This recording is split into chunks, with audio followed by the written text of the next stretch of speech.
तो हेलो दोस्तों, कैसे हैं आप लोग। उम्मीद करते हैं बहुत अच्छे होंगे और अपनी पढ़ाई को बहुत ही ज़बरदस्त तरीके से कर रहे होंगे। तो आज हाजिर हैं आपके लिए हिंदी का प्रैक्टिस सेट लेकर। हिंदी का प्रैक्टिस सेट नहीं है, ये संधि विच्छेद का 30 महत्वपूर्ण प्रश्न है। ठीक है, यानी आज हम लोग आपको संधि के 30 महत्वपूर्ण प्रश्न को लेकर आए हैं, जिसको हम लोग क्या करेंगे, सॉल्व करेंगे। क्योंकि आप जानते हो कि एसएससी जीडी में आपका संधि, समास, व्याकरण में और उसके बाद मुहावरा, लोकोक्तियां, उपसर्ग, प्रत्यय, ये सारी चीजें पूछा जाता है, इवन पर्यायवाची। तो इन सारी की वीडियो हम लोग लेकर आने वाले हैं। आज हम लोग संधि विच्छेद पढ़ेंगे, उसके बाद फिर जो वीडियो आएगा उसमें पर्यायवाची भी पढ़ेंगे, समास भी पढ़ेंगे, सारी चीज़ों को डिस्कस किया जाएगा। तो चलिए हम लोग बिना देरी के वीडियो को शुरू करते हैं। और यदि आप पहली बार हमारे चैनल पर आए हैं और हमसे जुड़कर पढ़ना चाहते हैं तो अभी हमारे चैनल कंसेप्ट विद अर्जुन को सब्सक्राइब कर लीजिए, क्योंकि हम आपके लिए ऐसे लगातार वीडियो लेकर आते रहते हैं। तो चलिए बिना देरी के हम लोग वीडियो को शुरू करते हैं। देखिए, हमारा जो पहला क्वेश्चन है वो कुछ इस तरीके से है कि जगन्नाथ में कौन सी संधि है, यानी जगन्नाथ में कौन सी संधि आपको बताना है। तो आप जानते हो कि जगन्नाथ, जगन्नाथ का अगर हम लोग संधि विच्छेद करेंगे तो ये हो जाता है जगत धन नाथ। तो यहाँ पर अगर यहाँ पे नाथ हो जाएगा, ठीक है, यहाँ पर क्या हो जाएगा, जगत धन और उसके बाद नाथ। तो ये जो आपका यहाँ पर है ये आपका व्यंजन संधि को दर्शाता है। किसको दर्शाता है? व्यंजन संधि को। यानी जब व्यंजन का मेल किसी स्वर से होता है या व्यंजन से होता है तो जो संधि होती है वो व्यंजन संधि कहलाती है। तो ऑप्शन नंबर बी में दिया है व्यंजन संधि, और यही आपका क्या हो जाएगा, सही उत्तर हो जाएगा। चलिए हम लोग आगे बढ़ते हैं। अगला जो आपका क्वेश्चन है वो कुछ इस तरीके से है। यहाँ पर आ, कह रहा है कि मनोनुकूल में कौन सी संधि है, यानी मनोनुकूल में कौन सी संधि है, स्वर संधि है, व्यंजन संधि है, विसर्ग संधि है या अयादि संधि है। तो आप देखिए कि मनोनुकूल का संधि विच्छेद पहले क्या होगा। देखिए मनोनुकूल, इसका जो संधि विच्छेद होगा वो होगा मनः धन अनुकूल। क्या हो जाएगा आपका, मनः धन अनुकूल हो जाएगा। यहाँ पे लिख देते हैं अनुकूल। ठीक है, इस तरीके से। तो आप देखिए कि यहाँ पर लगा हुआ है विसर्ग, तो ये कौन सा संधि होगा, विसर्ग संधि। तो ऑप्शन नंबर सी में दिया है और वही आपका क्या हो जाएगा, सही उत्तर हो जाएगा। अगला जो हमारा क्वेश्चन है, लिखा है लघु उत्तरीय में कौन सी संधि है। लघु धन उत्तरीय, इसका जो संधि विच्छेद क्या होगा, ये हो जाएगा लघु, यहाँ पर धन उत्तरीय। तो आप जानते हो कि यहाँ पर बड़ा ऊ है, यहाँ पर छोटा ऊ, और दोनों मिलकर बड़ा ऊ बन गया है। तो इसका मतलब ये कौन सा संधि होना चाहिए, दीर्घ स्वर संधि होना चाहिए। तो ऑप्शन नंबर ए में दिया है दीर्घ स्वर संधि, और यही आपका क्या हो जाएगा, सही उत्तर हो जाएगा। अगला जो क्वेश्चन है, लिखा है घावन में कौन सी संधि है। घावन, घावन में कौन सी संधि है, ये आपको क्या करना है, बताना है। तो यहाँ पर देखिए लिखा है घावन। अब घावन में क्या होता है, जैसे घो धन, अगर हम अन की बात करें, ठीक है, तो ये जो ओ की मात्रा है यहाँ पर, अगर आप ध्यान समझो कि ये ओ की मात्रा है और ओ की मात्रा के साथ यहाँ घ कर देते हैं। क्या लग गया है आपका, आव लग गया, यानी जो ओ है वो आव में कन्वर्ट हो रहा है। ठीक है, तो अब ये कौन सी संधि में होता है, तो ये अयादी संधि में होता है। ये कौन सी संधि में होता है, अयादी संधि में। अयादी संधि क्या कहता है कि अगर ए ऐ और उसके बाद ओ औ के बाद अगर कोई असमान स्वर आता है, क्या आता है, असमान स्वर। ठीक है, अगर कोई असमान स्वर आता है तो जो ये ए है, ए, ये बन जाएगा आपका अय, और जो ऐ है वो बन जाएगा आय, और ये जो ओ है वो बन जाएगा अव, और जो आपका औ है वो बन जाएगा आव। ठीक है, तो यहाँ पर अगर हम देखें तो लिखा है घावन, यानी आव बन रहा है, तो कौन सी मात्रा होनी चाहिए, घ पर और की मात्रा, इसलिए हम घ कर दिए हैं। तो ये कौन सा संधि है, अयादी संधि है। तो चलिए हम लोग आगे बढ़ते हैं। अगला क्या है, देवेंद्र में कौन सी संधि है। तो आप जानते हो देवेंद्र का संधि विच्छेद क्या होता है, देव धन इंद्र। तो देव धन इंद्र, यानी अगर हम इसका संधि विच्छेद करेंगे तो क्या हो जाएगा, देव धन इंद्र। ठीक है, तो यहाँ पर आप देख रहे हो और ई, अ और ई मिलकर क्या बन जा रहा है, ए बन जा रहा है। तो ये कौन सी संधि में होता है, ये होता है गुण स्वर संधि में। कौन सी संधि में, गुण स्वर संधि में। तो यहाँ पे लिखा है ऑप्शन नंबर बी में गुण स्वर संधि, और वही आपका क्या हो जाएगा, सही उत्तर हो जाएगा। अगर आप लोग कहेंगे कि संधि का एक प्रॉपर वीडियो बना दीजिए जिसमें हम लोग स्वर संधि, व्यंजन संधि और विसर्ग संधि डिस्कस करेंगे, तो हम वीडियो बहुत जल्द लेकर आएंगे, ठीक है।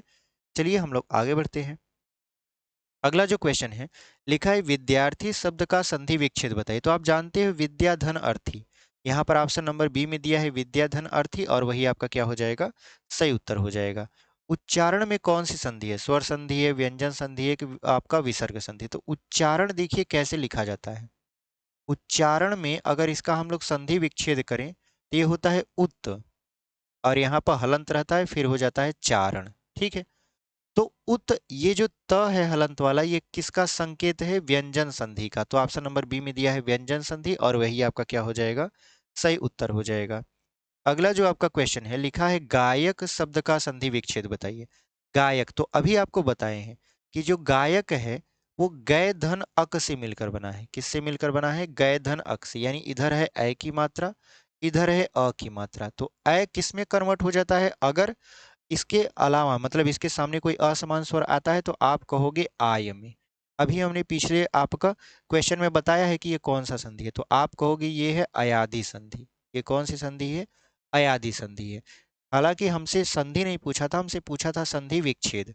तो संधि विच्छेद क्या हो जाएगा, गै धन अक, ऑप्शन नंबर सी में दिया है, और वही आपका क्या हो जाएगा, सही उत्तर हो जाएगा। आप कहोगे गे धन अक क्यों नहीं हो सकता, गे का हो जाएगा तो ये हो जाएगा गयक, समझे नहीं। और गयक यहाँ पर दिया नहीं है, तो ऑप्शन नंबर सी में दिया है गय धन अक, और वही आपका क्या हो गया, सही उत्तर हो गया। अगला जो आपका क्वेश्चन है वो क्या कर रहा है, लिखा है परमार्थ, ठीक है। क्या लिखा है, परमार्थ शब्द का संधि विच्छेद बताइए। तो परमार्थ का क्या होता है, परम, ठीक है। परम धन अर्थ, परमार्थ का क्या हो जाएगा, परम धन अर्थ। तो ऑप्शन नंबर हम देख रहे हैं किस में है, ए में है, और वही आपका क्या हो जाएगा, सही उत्तर हो जाएगा। अगर हम देखें अगला क्वेश्चन, तो हमसे पूछ रहा है एकैक शब्द का संधि विच्छेद बताइए। तो एकैक शब्द का संधि विच्छेद क्या होता है, एक धन एक, और ये कौन सा संधि है, तो आप बताओगे कि ये वृद्धि संधि है। कौन सी संधि है, ये वृद्धि संधि है। वृद्धि संधि क्या होता है, कहता है कि यदि अगर हम देखें कि ई उ के बाद अगर कोई असमान स्वर आता है, यानी अगर हम देखें एकाएक में, तो कौन सी संधि है, वृद्धि संधि। वृद्धि संधि में बस इतना ही आप समझ लीजिए कि इसमें जो भी मात्रा आएगी वो अपने से बड़ी हो जाएगी, वो अपने से क्या हो जाएगी, बड़ी हो जाएगी। तो यहाँ पर एक धन एक, तो यहाँ पर ए आ रहा था, तो ए एक मात्रा है, तो ए हो गया तो डबल मात्रा हो गया। तो यहाँ पे कौन सी संधि हो गई, वृद्धि संधि। तो चलिए हम लोग आगे बढ़ते हैं। अगला जो हमारा सवाल है वो कह रहा है कि पवन शब्द का संधि विच्छेद बताइए। तो पवन का क्या होता है, पो धन अन। पवन का जो संधि विच्छेद है वो क्या होगा, पो धन अन, ऑप्शन नंबर बी में दिया है। और ये कौन सी संधि है, ये है अयादि संधि। ये कौन सी संधि है, अयादि संधि है। तो चलिए हम लोग आगे बढ़ते हैं। यहाँ पर देखिए अगला जो क्वेश्चन है, लिखा है इत्यादि शब्द का संधि विच्छेद बताइए। तो इत्यादि का क्या होता है, इति धन आदि। इत्यादि का क्या हो जाता है, इति धन आदि हो जाता है। तो ऑप्शन नंबर हम देख रहे हैं बी में दिया है इति धन आदि, और वही आपका क्या हो जाएगा, सही उत्तर हो जाएगा। अगला जो क्वेश्चन है, लिखा है स्वागत, सबसे फेमस क्वेश्चन है, बहुत बार पूछा गया है। तो स्वागत शब्द का संधि विच्छेद क्या होता है, सुधन आगत। तो ऑप्शन नंबर ए में दिया है सुधन आगत, और यही आपका क्या हो जाएगा, आपका सही उत्तर हो जाएगा। ये कौन सी संधि है, तो यण संधि है। ये कौन सी संधि है, यण संधि है, ठीक है। तो चलिए हम लोग आगे बढ़ते हैं। अगला आपका दिया है जगदीश शब्द का संधि विच्छेद बताइए। तो जगदीश का क्या होता है, जगत धन ईश। जैसे जगन्नाथ का होता था जगत धन नाथ, तो वैसे ये जगत धन ईश हो जाएगा। तो ऑप्शन नंबर यहाँ पर सी में दिया है जगदीश, यानी जगत धन ईश, और वही आपका क्या हो जाएगा, सही उत्तर हो जाएगा। तो चलिए हम लोग आगे बढ़ते हैं। अगला जो हमारा क्वेश्चन है वो कुछ इस तरीके का है कि रजनीश शब्द का संधि विच्छेद क्या है। तो आप जानते हो रजनीश का क्या होता है, रजनी धन ईश, और ये कौन सा संधि है, तो आप कहोगे दीर्घ स्वर संधि है। तो ऑप्शन नंबर यहाँ पे बी में दिया है, और वही आपका क्या हो गया, सही उत्तर हो गया। अगला क्वेश्चन देख लेते हैं। देखिए अगला क्वेश्चन है नायक में कौन सी संधि है। तो ये हो जाएगा नय धन अक। इसका जो संधि विच्छेद होता है नय धन अक होता है, और ये अयादि संधि है। ये कौन सी संधि है, अयादि। तो ऑप्शन नंबर सी में अयादि दिया है, और वही आपका क्या हो जाएगा, सही उत्तर हो जाएगा। अगला लिखा है भवन का संधि विच्छेद बताइए। तो देखिए ये हो जाएगा भो धन अन, क्योंकि जो ओ है वो बदलेगा अव में। किसमें बदलेगा? अव में। और ये संधि कौन सी है? ये है अयादि संधि। ये कौन सी संधि है? अयादि संधि। तो ऑप्शन नंबर हम देख रहे हैं कि सी में दिया है भो धन अन, और वही आपका क्या हो जाएगा? सही उत्तर हो जाएगा। तो चलिए इसी के साथ हम लोग क्या करते हैं, आगे बढ़ते हैं। अगला जो क्वेश्चन है, लिखा है निष्ठुर शब्द का सही संधि विच्छेद क्या होगा? तो निष्ठुर का क्या होता है? निह धन ठुर होता है। निष्ठुर का क्या हो जाता है? निह धन ठुर। और ये कौन सी संधि है? तो ये है विसर्ग संधि। ये कौन सी संधि है? विसर्ग संधि। तो ऑप्शन नंबर ए में दिया है आपका निह धन ठुर, और वही आपका क्या हो जाएगा? सही उत्तर हो जाएगा। तो चलिए हम लोग आगे बढ़ते हैं। देखिए अगला जो हमारा क्वेश्चन है वो लिखा है शरत प्लस चंद्र क्या सही संधि क्या होगा? तो शरत धन चंद्र, देखिए जो त है ये आपका क्या बताता है? ये बताता है कि ये जो संधि है ये व्यंजन संधि है। तो सरत, यहाँ पर फिर क्या लिखा है आपका? चंद्र। तो यहाँ पर अगर हम ध्यान से देखें तो त है, और त के बाद अगर च आता है, ये जो च है इसके आगे जो आएगा वही लगेगा यहाँ पे। तो च के बाद छ आता है, तो ये डबल हो जाएगा, यानी जो च है वो डबल हो जाएगा। तो ये हो जाएगा शरत चंद्र। ठीक है, यहाँ पे चंद्र इस तरीके से हो जाएगा। तो ऑप्शन नंबर सी में देख रहे हैं कि यही दिया है, और वही आपका क्या हो जाएगा? सही उत्तर हो जाएगा। अगला जो क्वेश्चन है, लिखा है रामायण शब्द का सही संधि विच्छेद क्या होगा? तो रामायण जो होता है, यहाँ पे रामायण, रामायण जो होता है, रामायण का सब जब संधि विच्छेद करते हैं तो राम धन अयन होता है। क्या होता है? राम धन अयन। तो आप कहोगे कि यहाँ ड़ है, यहाँ यन, आपका न कर दे रहे हैं। तो ये आपका स्वर्स नहीं, ये व्यंजन संधि है। ये कौन सा संधि है? व्यंजन संधि। ठीक है। और इसका जो संधि विच्छेद है वो क्या हो गया? राम धन अयन। तो यही आपका देख रहे हैं ऑप्शन नंबर सी में दिया है, और वही आपका क्या हो जाएगा? सही उत्तर हो जाएगा। व्यंजन संधि में ये नियम ही होता है कि जो आपका न है वो ड़ में कन्वर्ट हो जाता है। ठीक है। अगला क्वेश्चन देख लेते हैं। अगला क्वेश्चन क्या है, लिखा है निम्नलिखित में से किस शब्द का सही संधि विच्छेद गलत है? जैसे ये आपका चार ऑप्शन दिया है, इसमें से आपको देख के बताना है कि कौन सा संधि विच्छेद ऐसा है जो कि गलत है। जैसे लिखा है, देखिए पितृपदेश, पितृधन उपदेश, प्रौढ़ का क्या हो जाएगा? प्रदन उड़। तो यहाँ पर आ रहा है और यहाँ पर उ है, तो उ मिलकर क्या हो जाता है? ओ हो जाता है। तो यहाँ पर सही है, ओ दिया है। ठीक है, बड़ा उ है तो औ हो जाएगा। निरीह का क्या होता है? निह धन इह, ये भी सही है, ये भी सही है। नवूढ़ा का होता है नव धन उड़ा, ये भी सही है। इसका मतलब गलती कौन है? गलती है पहला वाला। पितृपदेश नहीं होता, पितृ उपदेश होता है। ठीक है, यहाँ पे जो पितृ लिखा है यहाँ पे पितृ होना चाहिए, पितृपदेश। तो यही आपका क्या है? गलत है। तो चलिए हम लोग आगे बढ़ते हैं। अगला जो हमारा क्वेश्चन है, लिखा है इनमें से किस शब्द का संधि अशुद्ध है, मतलब गलत है? लिखा है देवी धन अवतरण, देव्यवतरण, स्त्री धन उपयोगी, यहाँ पे स्त्री उपयोगी होगा, हम लिखे नहीं है। अधिधन अधीन, क्या हो जाएगा? अध्यधीन। कौन सा गलत है, यानी आपको बताना है कि इसमें से कौन सी संधि क्या है? गलत है। तो आपको बताना, देखिए देवी धन अवतरण का क्या होगा? देव्यावतरण। और स्त्री धन उपयोगी का क्या होगा? स्त्री उपयोगी। उसके बाद अधिधन अधीन का क्या होगा? अध्यधीन। सत धन मार्ग का क्या होगा? सन्मार्ग। यानी ये तो सही दिख रहा है हमको। उसके बाद यहाँ पर देख रहे हैं कि ये वाला भी आपका क्या दिख रहा है? सही दिख रहा है, क्योंकि ये जो यण संधि बना रहा है, ये कौन सा संधि बना रहा है? अण आपका, क्योंकि ये जो ई है, ई का य हो जा रहा है। जैसे आप लिख रहे हो ना अधि, तो अधि में किसकी मात्रा आ रहा है? छोटी ई की। और छोटी ई आगे चल के देखिए यहाँ पे य में कन्वर्ट हो जा रहा है। किस में कन्वर्ट हो जा रहा है? य में। इसका मतलब ये यण संधि है।